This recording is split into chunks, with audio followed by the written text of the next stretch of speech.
राष्ट्र क्या है? ठीक है ना? हाँ, एक फ्रांसीसी दार्शनिक है। प्रश्न है,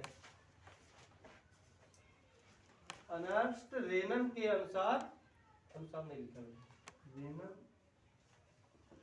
रेनन के अनुसार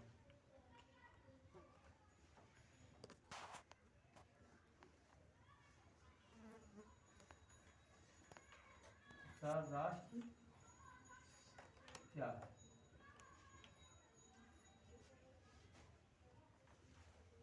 उन्होंने सावान विश्वविद्यालय में अपना एक व्याख्यान दिया था। उसमें इन्होंने राष्ट्र की परिभाषा बताई कि एक राष्ट्र क्या होता है, किनसे मिल करके बनता है, उनमें किन किन तत्वों का होना जरूरी होता है।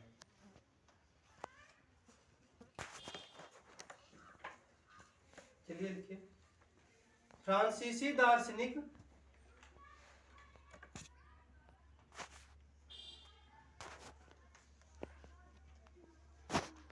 अर्नेस्ट रेनन के अनुसार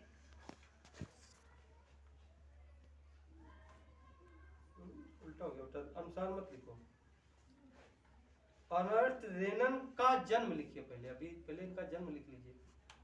अर्नेस्ट रेनन का जन्म 1823 ईस्वी में हुआ था। 1823 ईस्वी में हुआ था। उसने 1882 में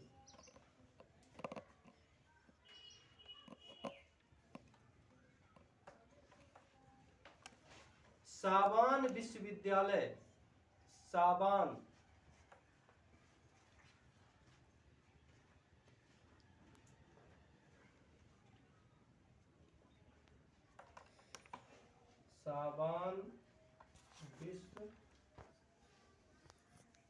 विश्वविद्यालय, सावान विश्वविद्यालय में दिए एक व्याख्यान में, सावान विश्वविद्यालय में दिए एक व्याख्यान में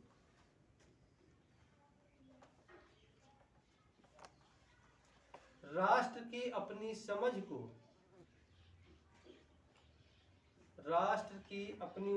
को प्रस्तुत किया।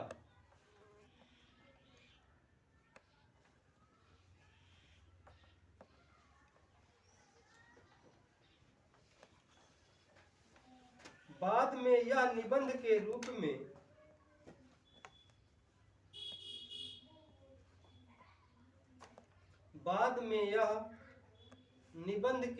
में छपा,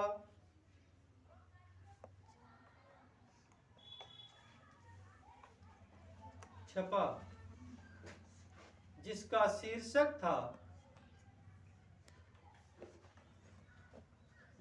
शीर्षक था राष्ट्र क्या है।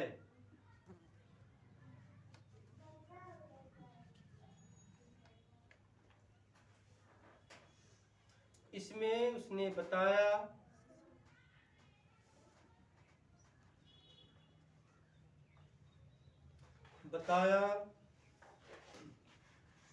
कि राष्ट्र समान भाषा, नस्ल, धर्म या क्षेत्र से बनता है।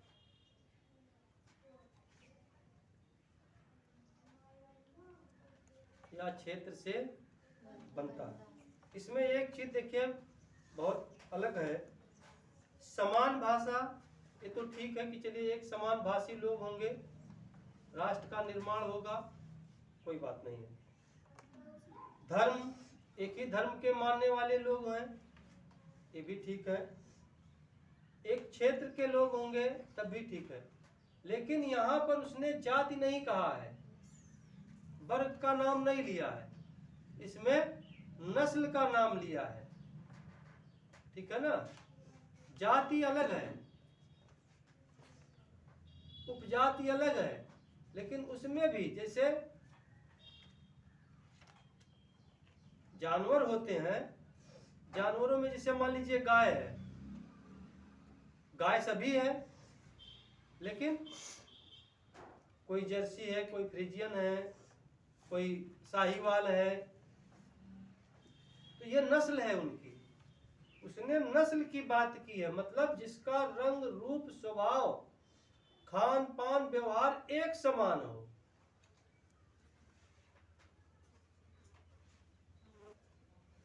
हिटलर था, जर्मनी का शासक था हिटलर, इतना क्रूर शासक था कि यदि बच्चा पैदा होता था उसे पता चल जाता था कि इसका रंग रूप माँ बाप से मेल नहीं खा रहा, अलग है, उसको भी मरवा देता था। यहूदियों को पकड़वा करके ऐसा कारागार बनवाया था और चारों तरफ से इलेक्ट्रिक फिट करवा दिया था, कि बाहर निकल करके नहीं जा सकते थे, तो जो निकल करके जाते थे मर जाते थे। ऐसा कैद खाना बनवा दिया था, भर देता था, उसी में ले जाकर के ठूस देता था, उसी में लोग बगैर खाए पिए कितने दिन तक जीवित रहेंगे, मर जाते थे। तो वो नस्ल पर ध्यान देता था। अगर उसको लगता था कि ये नस्ल ठीक नहीं है, ये हमारी नस्ल का नहीं है, खत्म कर दो उसको। तो रंग रूप सब एक समान होना चाहिए, खान पान सारी व्यवस्था एक, वो होता है नस्ल। तो इसने नस्ल का नाम लिया है, यहाँ पे जाति का नाम नहीं लिया है, समुदाय का नाम नहीं लिया है कि ईसाई ही हो। पूरे विश्व में बहुत सारे ईसाई हैं, पूरे यूरोप में है, अमेरिका में है, हर जगह पे है। पूरे विश्व में मुसलमान हैं, पूरे विश्व में हिंदू भी हैं, हर समुदाय के लोग हैं, लेकिन इसने बताया कि नस्ल से बनता है। उस लाइन को छोड़ करके लिखिए। रेनन के अनुसार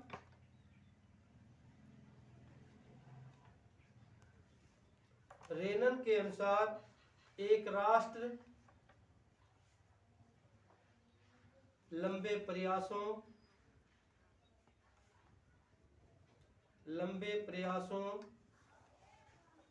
त्याग और निष्ठा का चरम बिंदु होता है।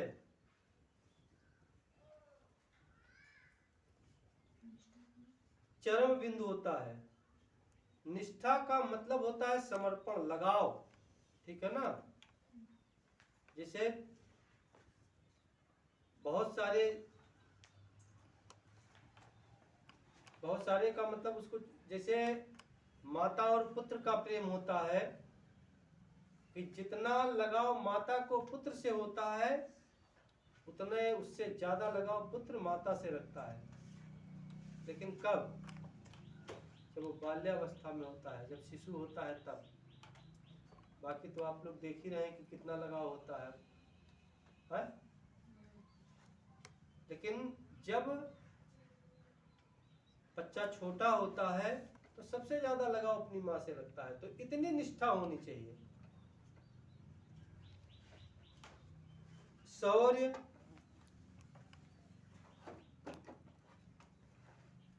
शौर्य वीरता से युक्त अतीत, अतीत का मतलब जो बीत चुका है, ठीक है ना।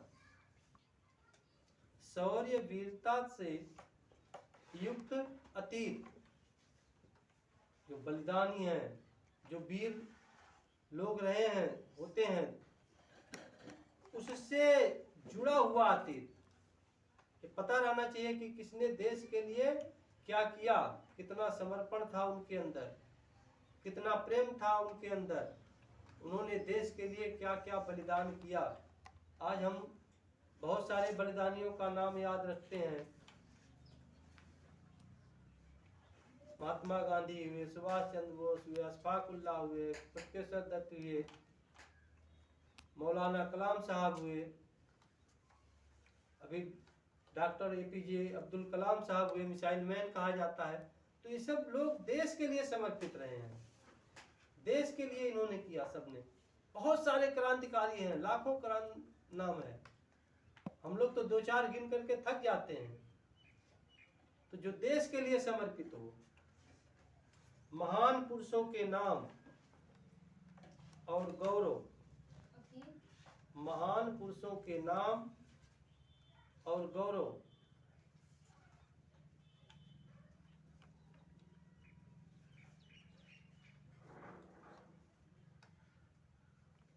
यह वह सामाजिक पूंजी है, यह वह सामाजिक पूंजी है जिस पर एक राष्ट्रीय विचार, जिस पर एक राष्ट्रीय विचार आधारित किया जाता है।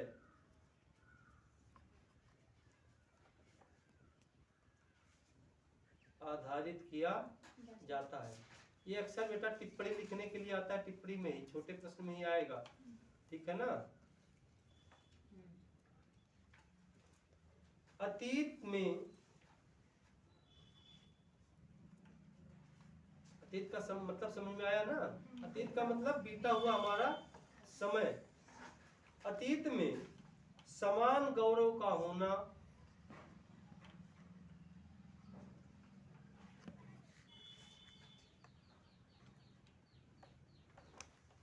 वर्तमान में एक समान इच्छा संकल्प का होना, वर्तमान में एक समान इच्छा संकल्प होना,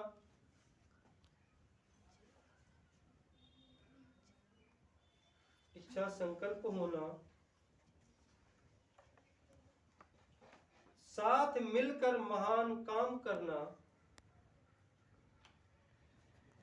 साथ मिलकर महान काम करना,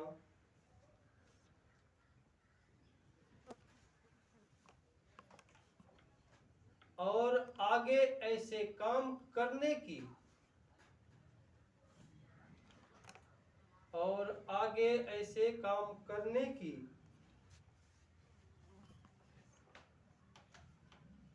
इच्छा।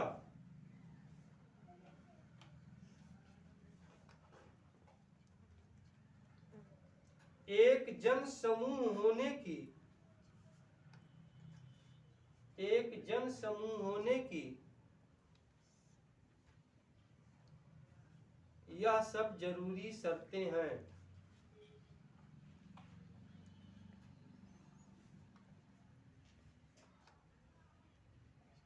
यह सब जरूरी शर्तें हैं।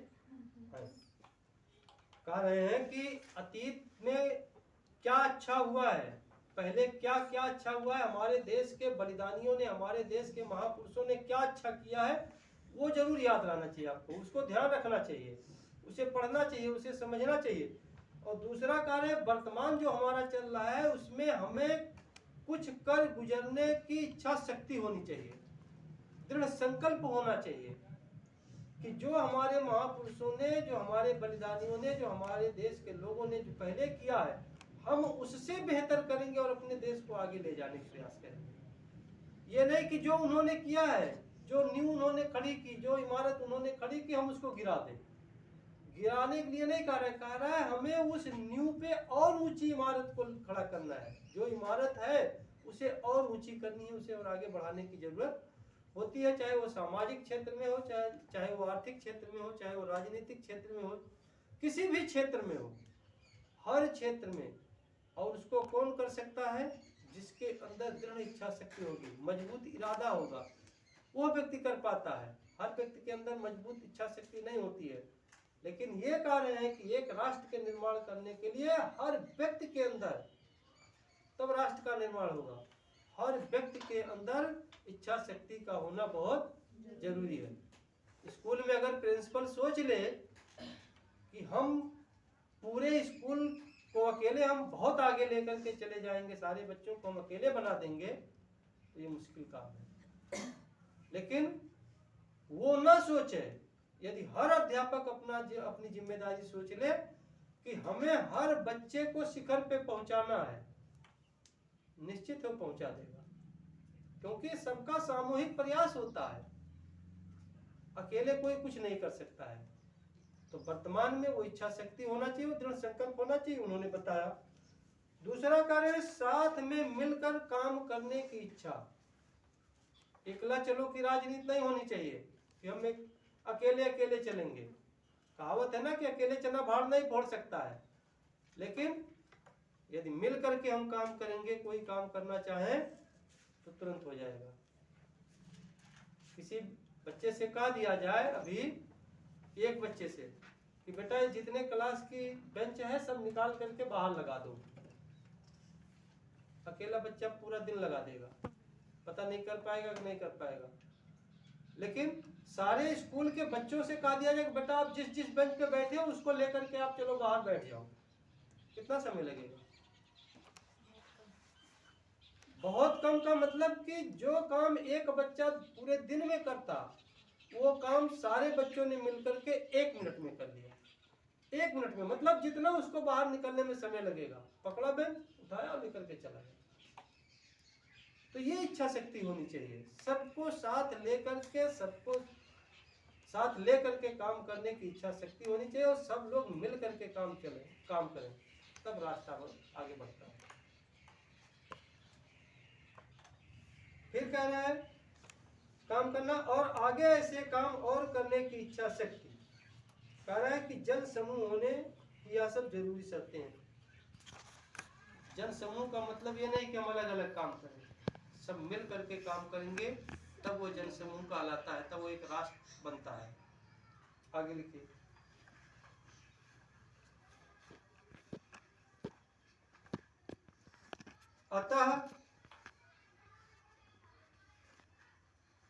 अतः राष्ट्र एक बड़ी और व्यापक एकता है। अतः राष्ट्र एक बड़ी और व्यापक एकता है। व्यापक माने विशाल, ठीक है ना?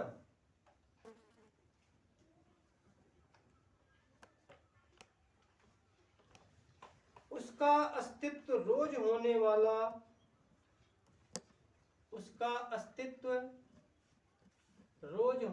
रोज माने प्रतिदिन होने वाला जनमत संग्रह है।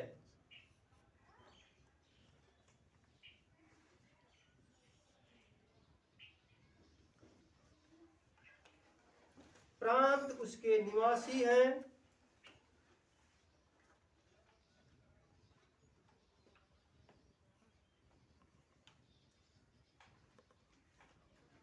यदि सलाह लिए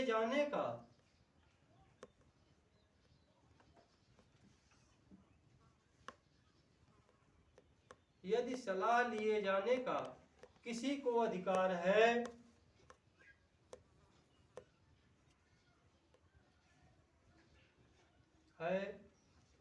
तो वह निवासी ही है। निवासी का मतलब उसी देश के निवासी का, ठीक है ना? वो अपने देश के लोगों से वो सलाह मशविरा कर सकता है। अब भारत के लोग हैं तो पाकिस्तान के लोगों से जाएंगे सलाह लेने के लिए कि हमें अपने देश को कैसे आगे बढ़ाना है? वो तो बताएगा नहीं कि आपको अपना देश कैसे आगे बढ़ाना है। वो तो सोचेगा कि आप कितना पीछे रहते तो बड़ा अच्छा था। या पाकिस्तान के लोग आएंगे भारत से सलाह लेने? नहीं। व्यापार करना अलग है और सारी चीजें अलग हैं, लेकिन देश को आपको कैसे आगे बढ़ाना है वो आपके देश के लोग आपस में बैठ करके ही सलाह मशविरा करके कर सकते हैं। चाहे वो हमारे लीडर हो, चाहे हमारे देश की जनता हो। यहाँ तक कि देश को आप छोड़ दीजिए, आप परिवार लेकर के देख लीजिए। परिवार का यदि हर सदस्य बैठ करके आपस में सलाह मशविरा करके काम करता है तो वो परिवार तेजी के साथ आगे बढ़ता है। लेकिन जिस परिवार के लोग अलग अलग अपने कामों में लगे रहते हैं वो परिवार बहुत पीछे चला जाता है। अपनी अपनी डफली और अपना अपना राग जिस दिन अलापना शुरू कर दिए उस दिन समझ लीजिए कि वो कितना पीछे जाएंगे कोई सोच नहीं सकता है।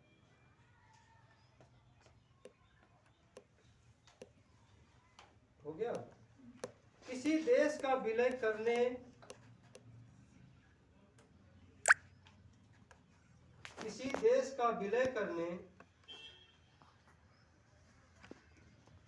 या किसी देश पर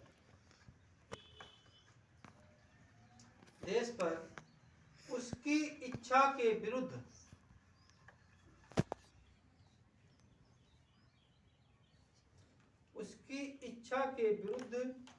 कब्जा जमाए रखने में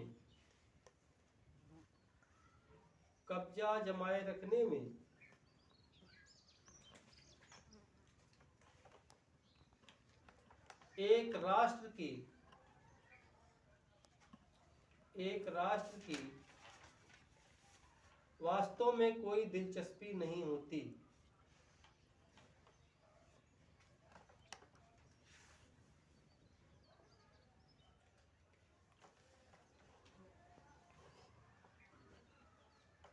एकदम स्पष्ट लिख दिया कि यदि एक राष्ट्र है, वो वहां के लोग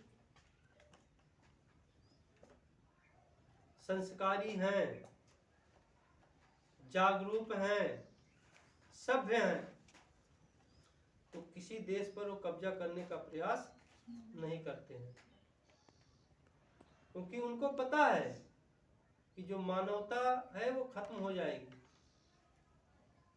कोई भी मानव यदि पीड़ित है किसी भी कार्य से, तो उसे नहीं करना चाहिए।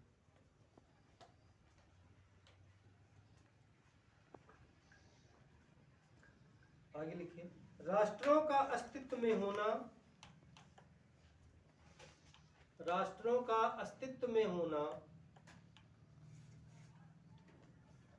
एक अच्छी बात है,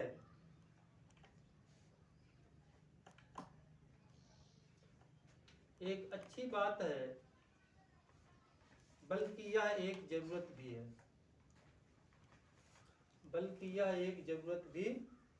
है।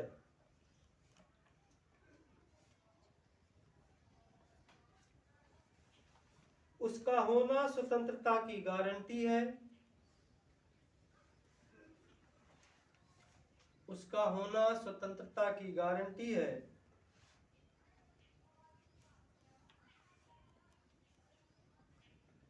और यदि दुनिया में केवल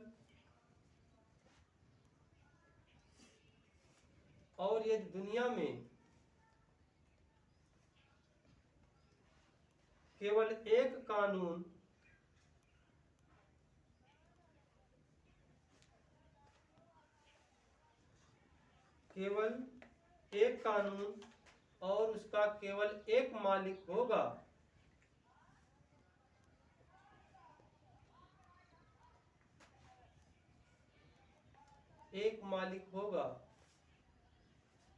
तो स्वतंत्रता का लोप हो जाएगा।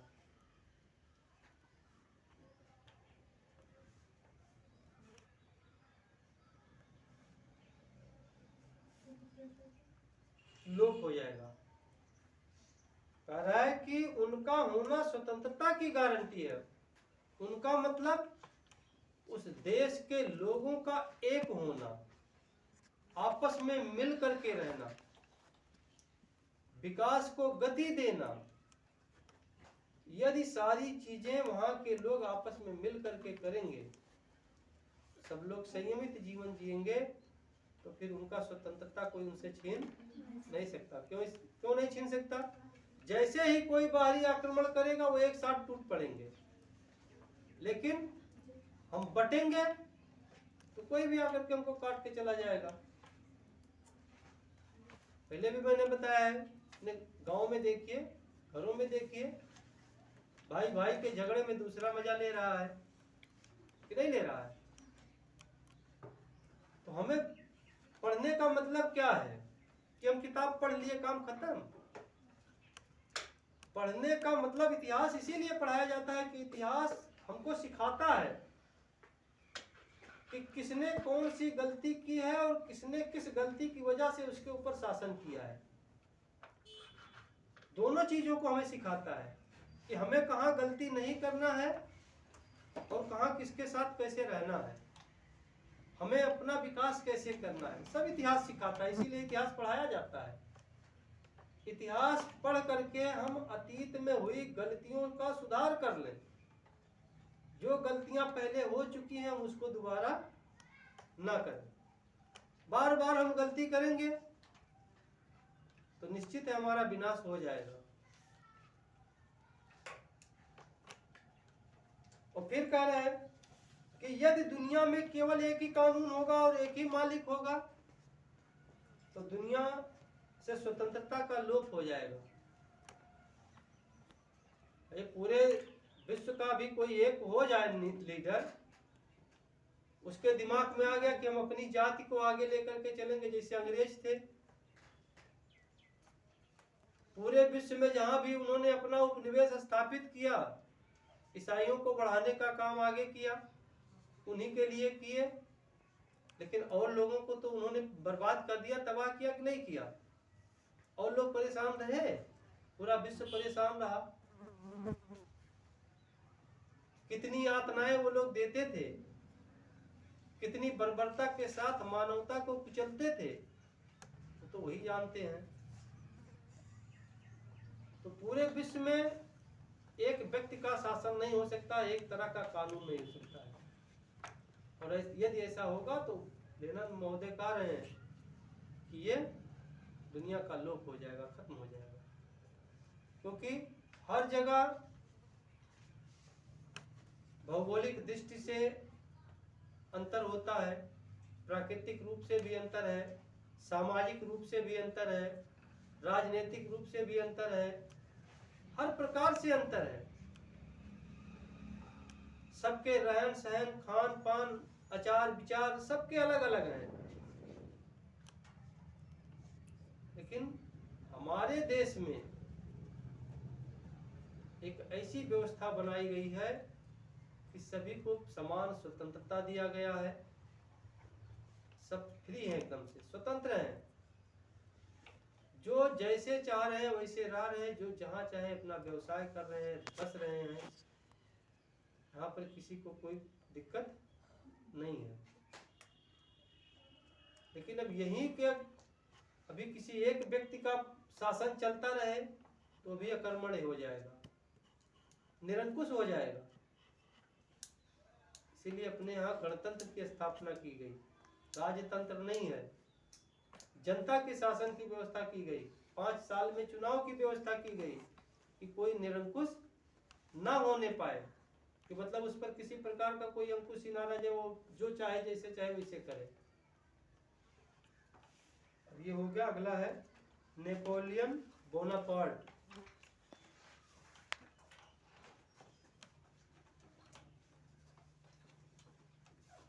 नेपोलियन बोनापार्ट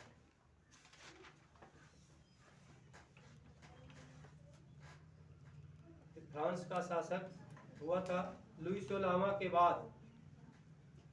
लुई 16वें के बाद इसने ही फ्रांस की गद्दी संभाली थी।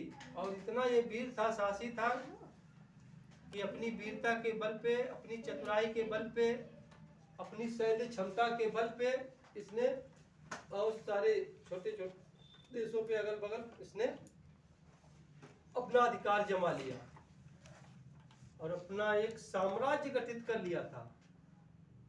क्योंकि यह खुद सेना में था, सेना में होने के कारण सेना की कलाओं को, जो युद्ध क्षमताएं थी उसके बारे में इसको ज्ञान था, उसका भी इसने बड़ी बुद्धिमत्ता के साथ उपयोग किया।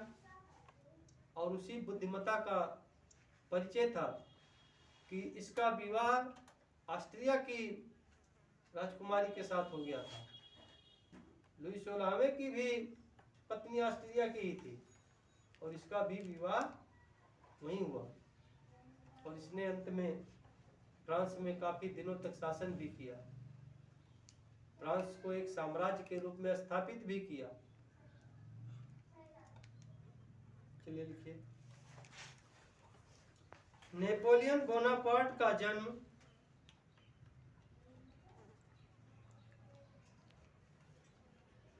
जन्म 15 अगस्त 1769 को, 1769। हाँ, 15 अगस्त 1769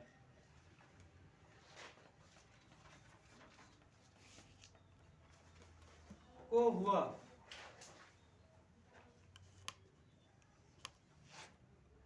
पंद्रह अगस्त का नाम सुनते हमारे जहन में और कुछ आ जाता है, हैं? 15 अगस्त का दिन क्यों महत्वपूर्ण है? हमारा देश आजाद हुआ था उसी दिन, अंग्रेजों की गुलामी से मुक्ति मिली थी हमको, ठीक है ना। उसके पिता का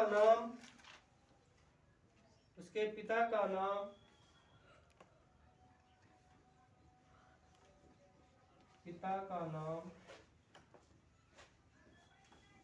चार्ल्स बोनापार्ट था।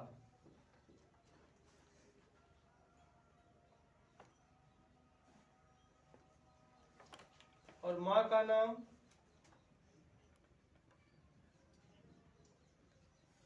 माता का नाम लतीतिया रेमोलिनो।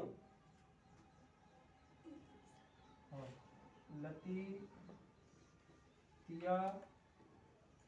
रेमोलिनो।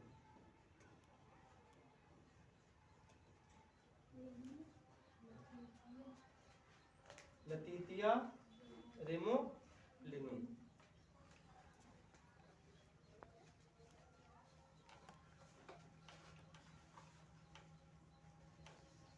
नेपोलियन की मृत्यु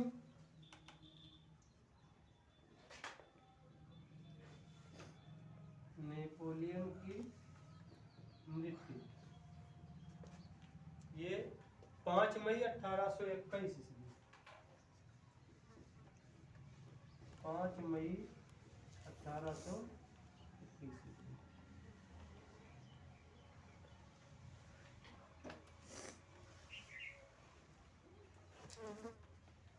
हो गया। अब आगे हेडिंग डालिए, नेपोलियन बोनापार्ट का युग।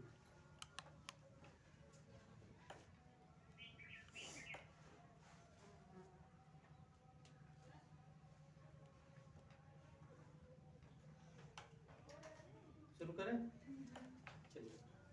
नेपोलियन फ्रांसीसी सेना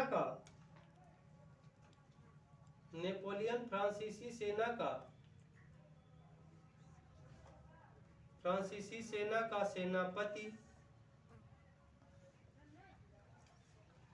एवं विलक्षण प्रतिभा का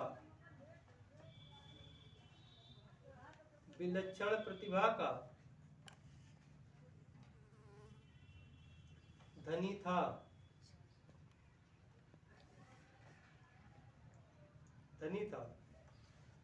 फ्रांस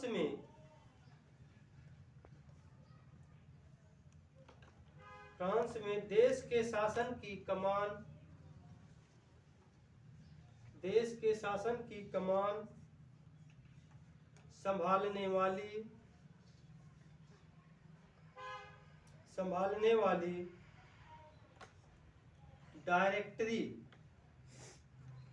डायरेक्टरी को भंग कर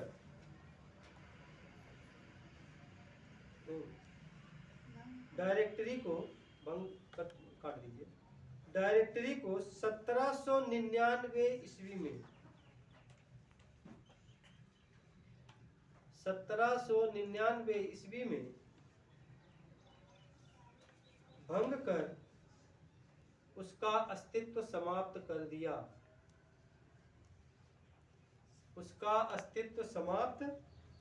दिया। 1799 से 1804 ईस्वी तक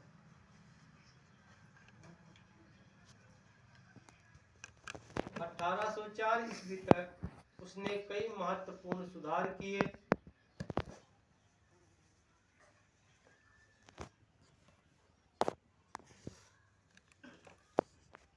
उसके समय में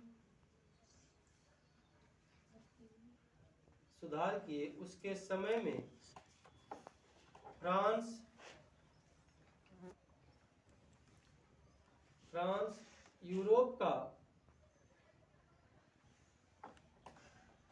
सबसे शक्तिशाली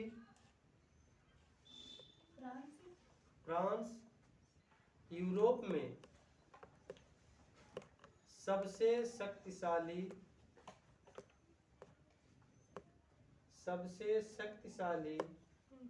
एवं समृद्ध राष्ट्र बन गया।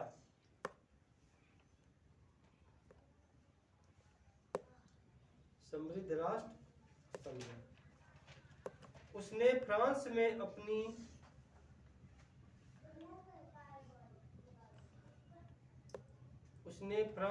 अपनी शक्ति मजबूत कर ली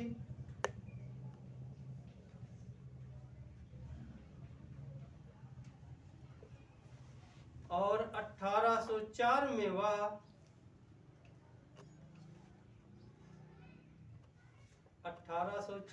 वह फ्रांस का शासक बन गया।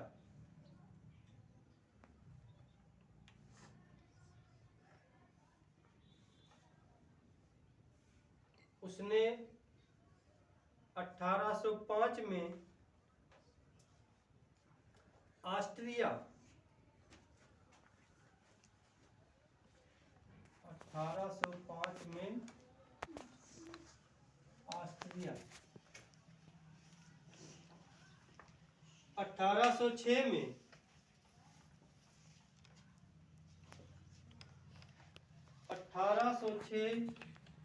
में अपनी शक्ति में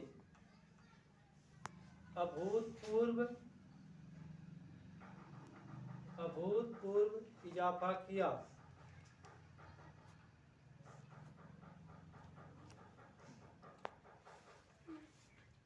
उसने व्यापार निषेध कानून लागू कर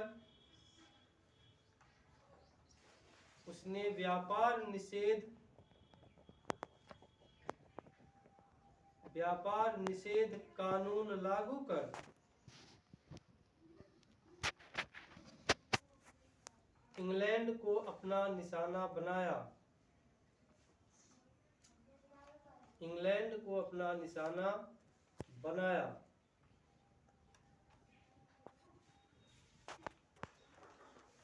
परंतु इंग्लैंड की मजबूत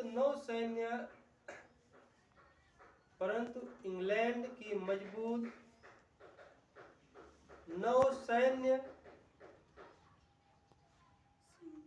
शक्ति के सामने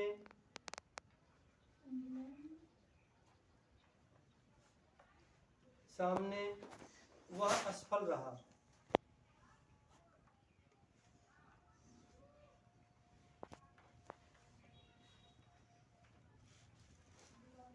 अंत में यूरोप के मित्र राष्ट्रों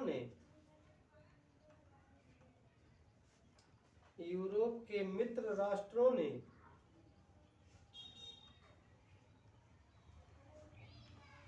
संगठित होकर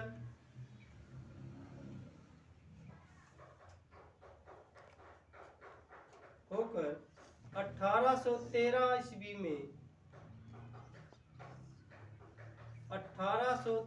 ईस्वी में उसे लिपजिंग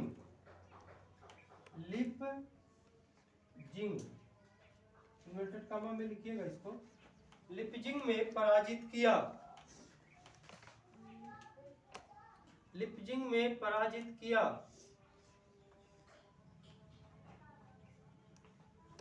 परंतु भारी जन समर्थन के कारण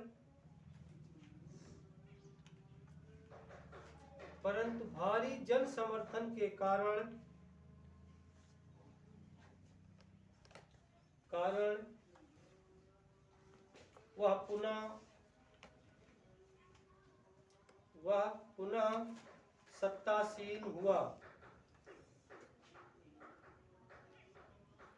वह पुनः सत्तासीन हुआ। हार तो गया, उसको हरा तो दिया मित्र राष्ट्रों ने। सब लोगों ने मिलकर के, ऑस्ट्रिया, प्रसार, रूस, सब ने मिलकर के उसको पराजित कर दिया। लेकिन फ्रांस की जनता उसको इतना चाहती थी कि वो लोग चाह करके भी इसको हटा नहीं पाए। सब लोगों का, पूरी जनता का समर्थन उसके साथ था। उसने बहुत सारे नए नए सुधार किए, उसको विकास, देश को विकास की गति दी, उसे समृद्धि के रास्ते पर ले गया। वहाँ की जनता के समर्थन के कारण ही मजबूरन वो लोग पीछे हटे और एक फिर से उसने सत्ता हासिल कर ली। आगे लिखिए। 1815 ईस्वी में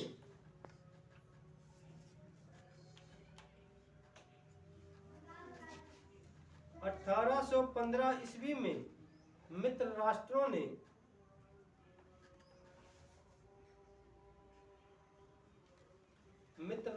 ने वाटरलू, इन्वर्टेड कॉमा में रखिएगा इसको, वाटरलू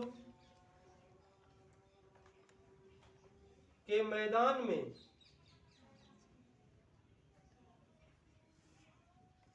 उसे पुनः पराजित किया। उसे पुनः पराजित किया।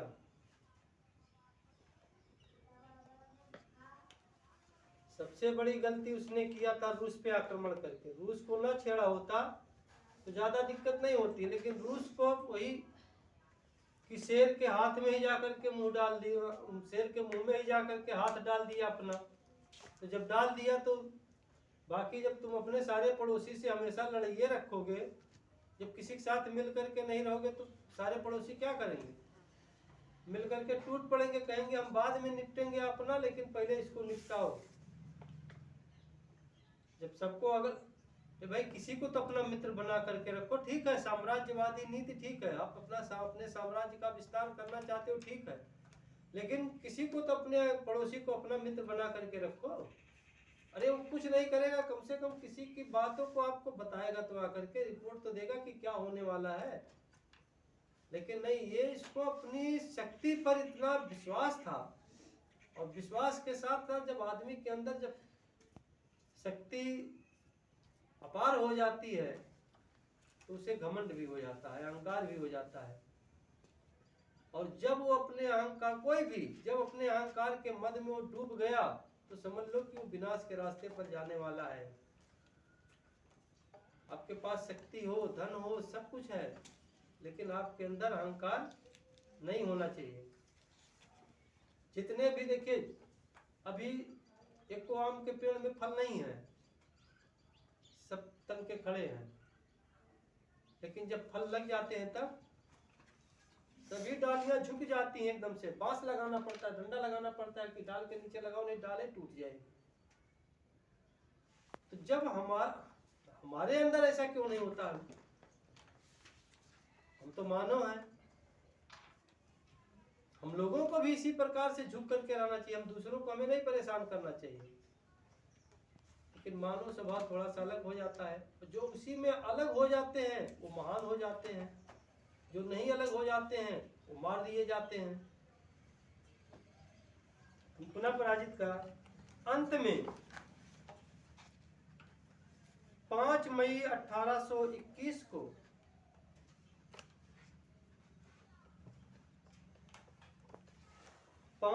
1821 को सेंट हेलेना द्वीप में निर्वासन के दौरान उसकी मृत्यु हो गई।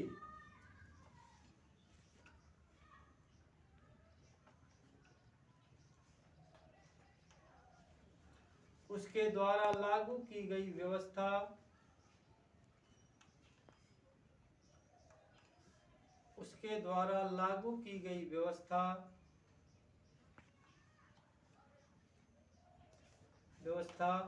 बहुत समय तक चली।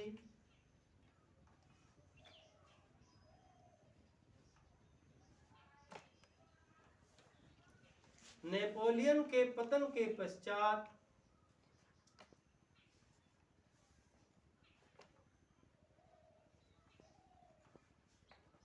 फ्रांस में 1848 में द्वितीय गणतंत्र की स्थापना हुई। द्वितीय गणतंत्र की स्थापना हुई।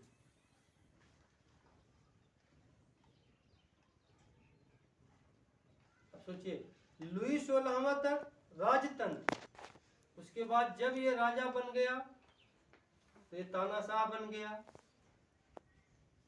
लेकिन जब ये मार दिया गया, जब इसकी मृत्यु हो गई, उसके बाद भी काफी समय तक उसके द्वारा ही बनाए गए नियम कानून चलते रहे, लेकिन 1848 ईस्वी में वहां पर गणतंत्र की स्थापना हो गई, चुनी हुई सरकार बनने लगी। अब हम कल से जो पढ़ेंगे फ्रांस की क्रांति पढ़ेंगे, ठीक है ना। इसके पास बुक है, वो कुछ पढ़ के आएंगे, बाकी कल से उसी पे चर्चा चलेगी।